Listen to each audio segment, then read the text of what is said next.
Emily stopped my wife right in front of the glass doors of the mansion called The One, and said a sentence I still remember very clearly. Everyone agreed. Mom isn't welcome here. It was my son's wedding, and the person she was turning away was the groom's own mother. I stood there, still holding the envelope. Inside it was the payment for this ceremony. $350,000. Logan looked at us for a moment. Then he spoke softly, as if it were the most natural thing in the world. Dad, it's probably best if Mom goes back to the hotel and rests. That was the moment I understood something. Sometimes, the thing being pushed out of a wedding isn't just a person. Before I tell you what happened after that moment, if you're listening to this story, take a second to subscribe to the channel and leave a comment telling me where you're listening from. I always read those messages. And now, let me tell you what happened right after we turned our backs and walked away from the doors of that wedding. I stood still for a few seconds. When you reach 70, you don't react as quickly as you did when you were young. But sometimes, silence says more than any answer ever could. Melissa was still holding my hand. I could feel it trembling a little. Not from the cold. At The One, the evening air is always warm and gentle, especially in the spring. The lights from the infinity pool behind the mansion reflected up into the Los Angeles sky, making everything look like a party scene from a movie. But we were standing outside the door. Melissa asked softly, so quietly that only I could hear. Paul, is she joking? Emily didn't answer her. She kept looking at Melissa, the way someone might examine an object that simply doesn't belong in the room. Melissa's dress was simple. She picked it herself a few weeks earlier, at a small shop near our house. After trying it on, she turned once in front of the mirror and asked me, "Is this okay?" I don't want Logan to feel embarrassed. I told her it was perfect. Now I understood what she had been worried about. Emily folded her arms. "I think it's best if you both go back to the hotel," she said. "There are many important guests inside. My father's business partners, a few investors, some people from the entertainment industry. They're here because of the image of this event." She paused, then continued, her voice light, like she was explaining a simple rule. "I don't want any situations that might lower the value of the occasion." I looked at her. "Emily," I said slowly, "this is my son's wedding." She nodded quickly. "Exactly, and that's why everything has to be perfect." Just then, the door behind her opened. Logan stepped outside. My son was wearing a black tuxedo. It fit him perfectly. Shoulders straight, hair neatly styled. He looked like the kind of successful man you see on the cover of a business magazine. For one brief moment, I thought everything would end right there. I thought Logan would see his mother standing outside and say something. Melissa thought so too. I saw her eyes light up the moment she saw him. "Logan," she said, trying to smile. But Logan didn't walk toward her. He stood beside Emily, looking at us as if he were handling an inconvenient situation. "Dad," he said calmly, "I think Emily is right." The air between us suddenly became very still. "It's probably best if Mom goes back to the hotel and rests," Logan continued. "There are a lot of strangers here. Mom wouldn't feel comfortable." Melissa blinked once. "Just once. But I only wanted to sit in the back," she said. "I don't need to go on stage." Emily let out a small breath, the way someone does when they're starting to lose patience. "You don't understand," she said. "The problem isn't where you sit." She glanced around the hall, where a few guests had already begun looking toward us with curiosity. "We already discussed this," Emily said, "and everyone agreed that it would be better if you didn't appear." I looked at Logan. "Everyone?" I asked. Logan avoided my eyes for a second. "Dad, it's just about the image." I didn't say anything. In 40 years working in the aviation industry, I learned to observe before acting. An engineer doesn't react with emotion. He studies the system, finds the weak point, and decides when it's time to touch the switch. And at that moment, I started observing.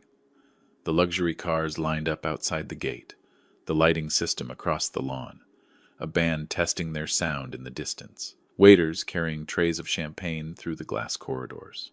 Every detail of this wedding felt familiar to me, because I was the one who paid for all of it. Melissa gently pulled on my hand. "Paul," she whispered, "let's just go home." I looked at her. A single tear had just fallen down her cheek. but she wiped it away quickly, as if she didn't want anyone to see. I nodded. All right, I said. I didn't argue with Emily. I didn't say anything more to Logan. I simply placed my hand on Melissa's back and guided her toward our old car parked by the curb. As we walked down the marble steps of the One, I heard music starting behind us. The ceremony was about to begin. Melissa sat in the passenger seat and looked out the window. Maybe they're just worried, she said quietly, as if she were trying to find a gentle explanation for everything that had just happened. I started the car. I didn't answer right away. Instead, I looked back at the mansion one last time. The lights, the guests, the luxury, everything running smoothly, like a perfect system. But there was one thing Logan and Emily didn't know. That system still had a switch, and that switch had my name on it. I drove the car down the long slope that led away from the mansion.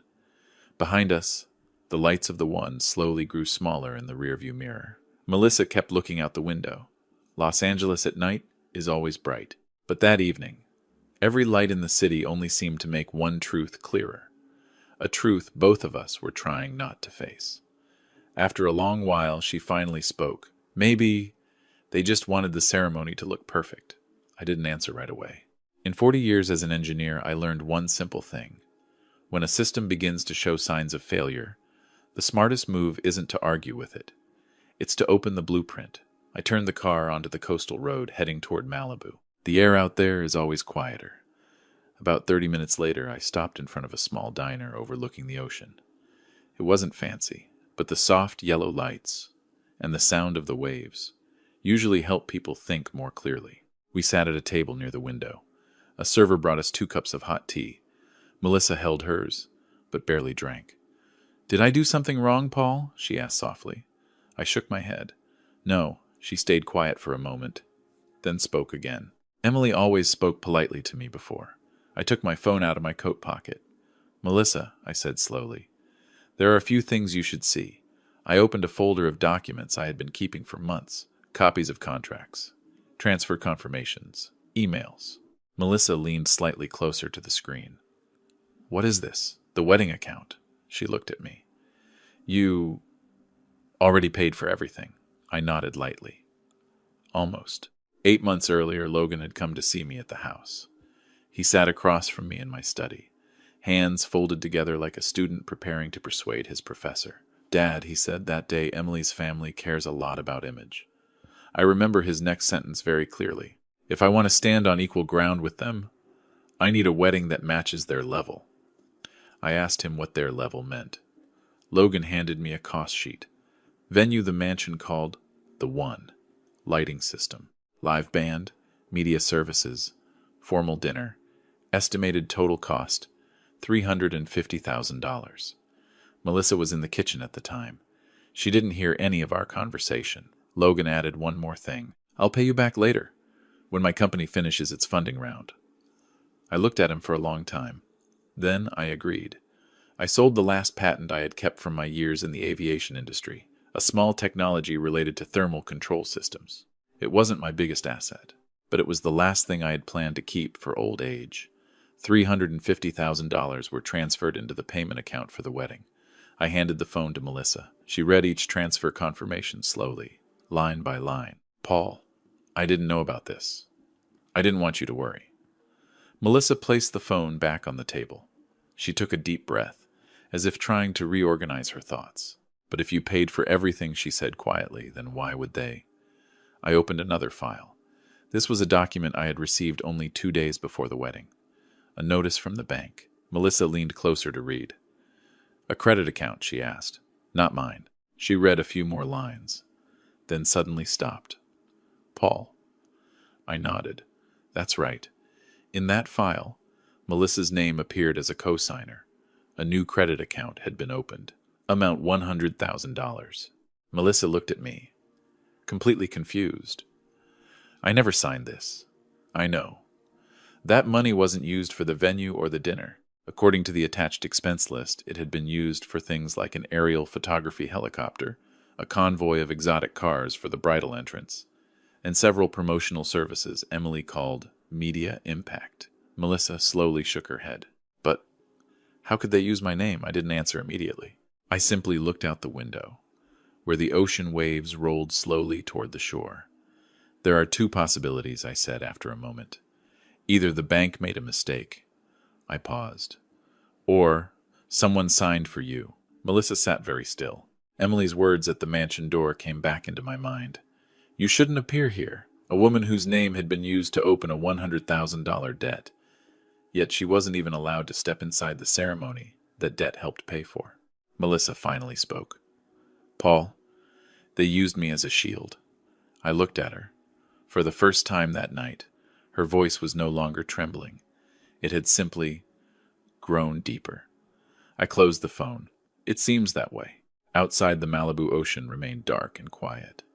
Inside my mind, the last pieces of the system were beginning to lock together. A luxury wedding, $350,000, a credit account under Melissa's name, and that cold sentence at the mansion door. Everyone agreed. I took a sip of the tea, now already cold. Then I looked at Melissa. There's one thing Logan and Emily still don't understand. She raised her head.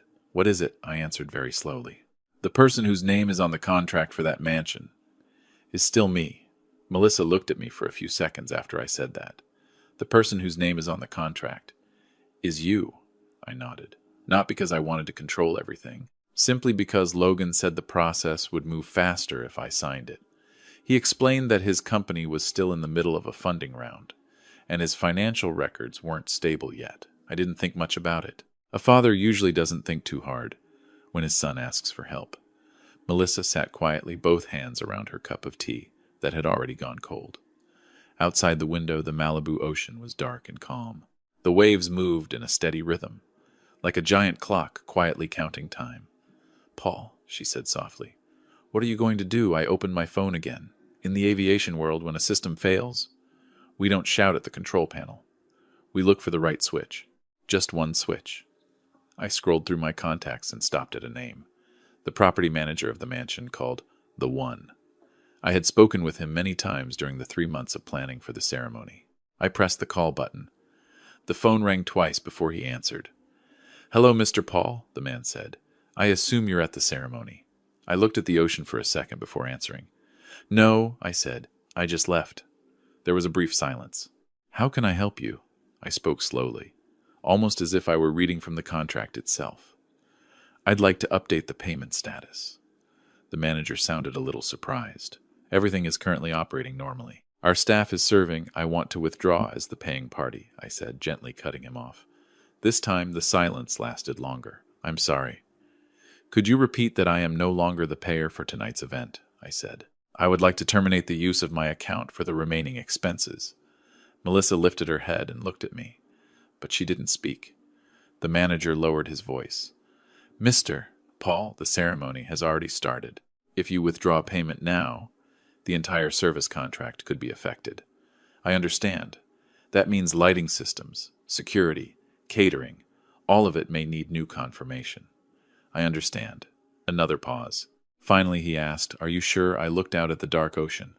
I remembered Melissa's eyes when she stood at the mansion door. I remembered Emily's words. Everyone agreed. I'm sure, I said. All right, the manager replied slowly. According to the contract, you do have that right. But I'll need to notify the event operations team immediately. I would also like to recover the unused portion of the deposit. We'll process it. I ended the call. Melissa let out a quiet breath. Paul, that could cause problems for the ceremony. I set the phone down on the table. Maybe. I didn't mention that this was only the first step. I opened my banking app. Another account appeared on the screen. It was the account Logan had been using for the past 6 months to pay the security team, the band, and the event organizers. It was a secondary account connected to a fund I managed. Logan had access to use it, but the final control was still mine. I tapped the access management section. A message appeared, confirm permission changes. I pressed approve. Within a few seconds, Logan's access disappeared from the list. Melissa looked at me. What did you just do? I closed the secondary account. She stayed quiet for a moment. Logan will call you. Probably, but I still wasn't finished. I opened the document folder again, the one containing the file for the $100,000 credit, opened under Melissa's name. After 40 years as an engineer, I'm not a lawyer, but I do understand one thing. Every financial system leaves a trace. I began writing an email. The first recipient was the legal department of the bank that issued the credit account. I attached copies of Melissa's signatures from earlier documents, along with the new contract.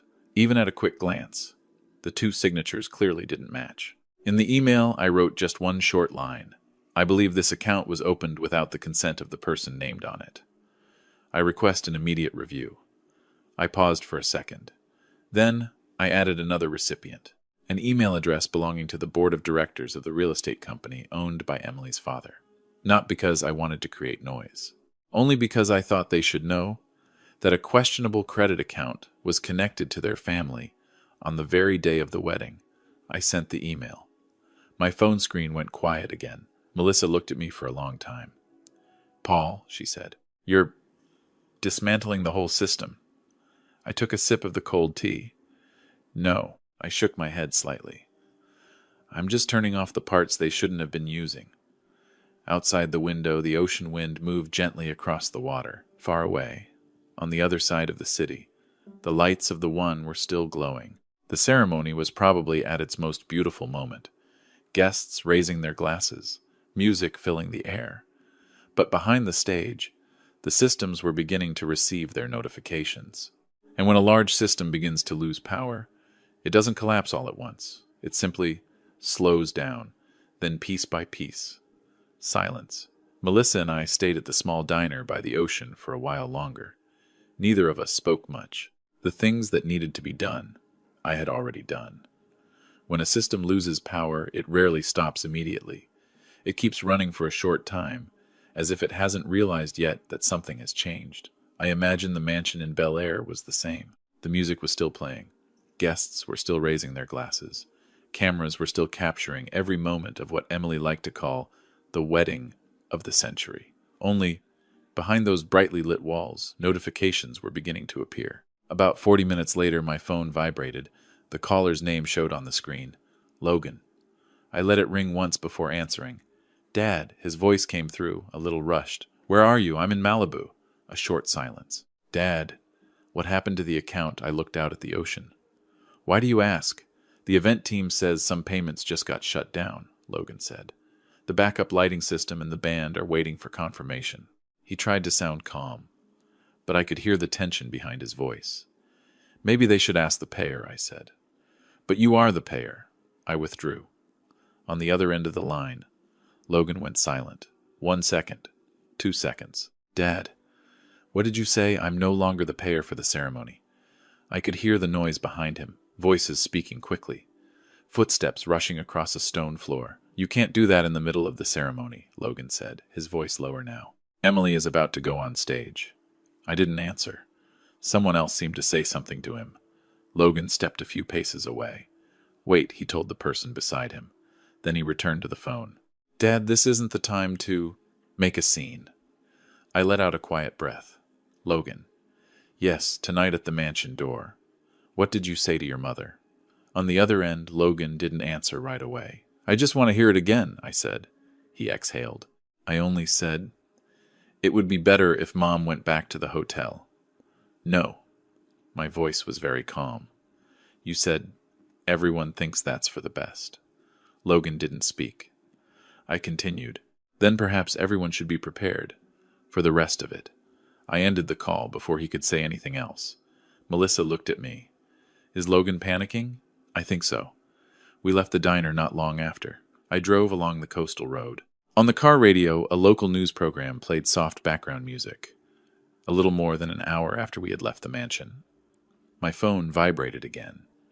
This time, it wasn't Logan. It was the property manager from the One. I put the call on speaker. "Mr. Paul," the man said. His voice sounded more tense than before. "I think you should know what's happening here." "What is it?" "After you withdrew the payment, several services were paused. We're trying to contact the event organizers to confirm a new paying party." He paused, then continued. "But there's another issue. I'm listening. The bank just sent a notice about the credit account under Mrs. Melissa's name. They're requesting an immediate review." Melissa looked at me. I kept my voice calm. "And that caught the attention of the legal department at the real estate company. He lowered his voice. Emily's father is here tonight. He just received the email. I could imagine the scene. A ballroom full of lights, guests in tuxedos and evening gowns, and a powerful man reading an email at the worst possible moment. The ceremony is quite chaotic right now, the manager said. Guests are being asked to step away from the stage area while we review the contracts. Melissa took a quiet breath. Are the lights still on? She asked softly. The manager heard her through the speaker. For now, the main system is still running, he said. But if we don't receive new payment confirmation, we'll have to suspend all services within 30 minutes according to policy. I nodded, though he couldn't see it. I understand. There's one more thing, he said. We just received a request from the bank and local authorities to meet with Miss Emily and Mr. Logan to clarify some financial records. Melissa looked at me. You mean, the manager answered carefully. Just a formal discussion. I thanked him and ended the call. Inside the car, there was only the quiet sound of the engine and the wind through the window. Melissa looked out at the dark road. Paul, she said after a while, our son's wedding. I knew what she was about to say. I kept my hands on the steering wheel. Melissa. Yes, I didn't ruin the ceremony. She turned and looked at me. I simply stopped funding. A ceremony you weren't even allowed to enter. The car continued down the coastal road.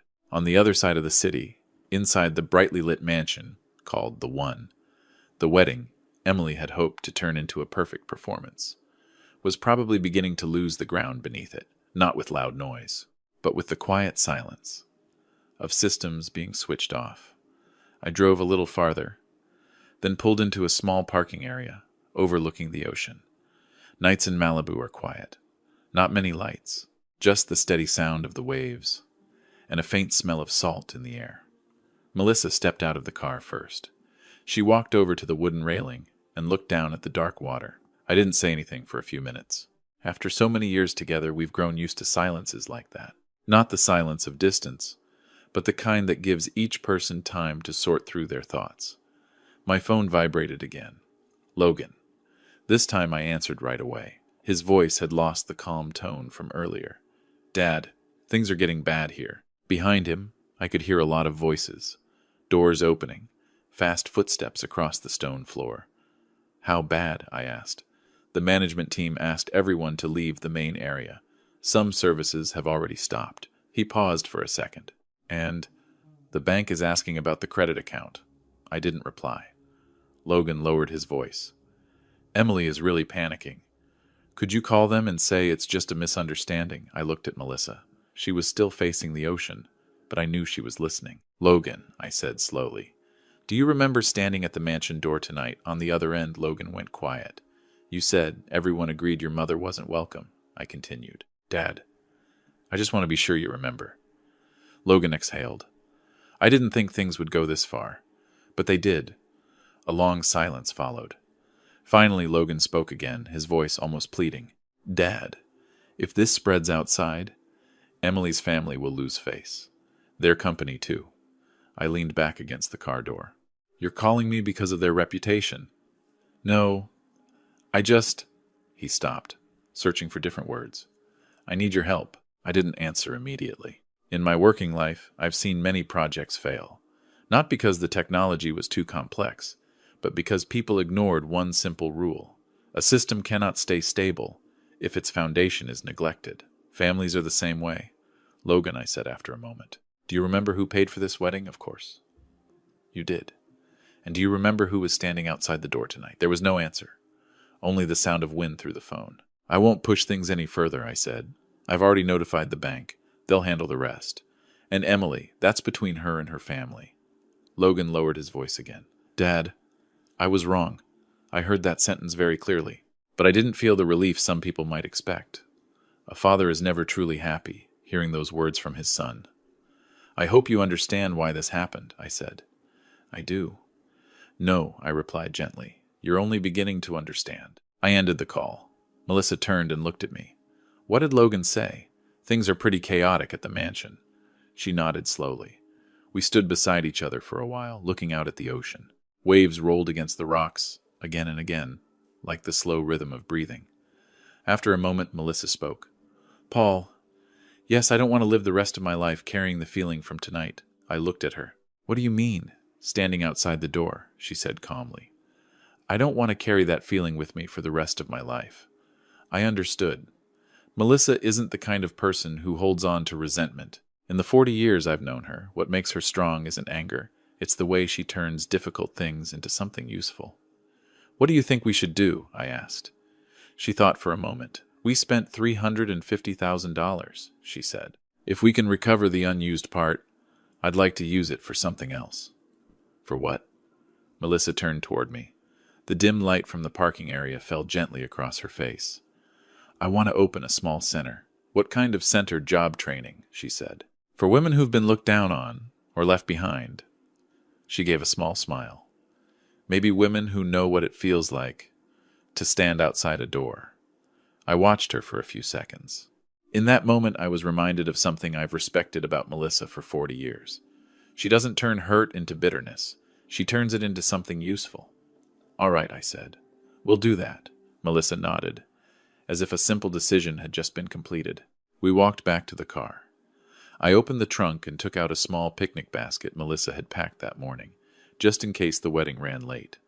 Inside were 2 glasses and a bottle of champagne. We sat on the wooden steps near the sand, opened the bottle, and poured 2 glasses. Far away, the city of Los Angeles was still glowing with light. Somewhere in that city, news of a luxurious wedding suddenly interrupted was probably beginning to spread. But here on this beach, everything was quiet. Melissa raised her glass.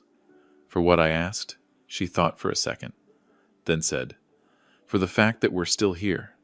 I clinked my glass against hers. A moment later, Melissa looked out at the ocean and added, "Paul, do you ever think true luxury isn't about where we stand?" I followed her gaze. The ocean was dark, but peaceful. "I think it's about how we treat the people who walk the whole road with us." We sat there a long time, listening to the waves and watching the distant city lights. A wedding can end in chaos, but a life can still continue in a better direction.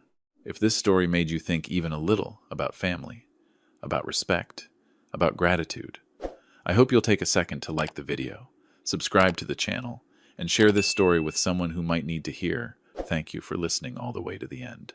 Life sometimes pushes us to chase appearances, reputation, and things that look perfect.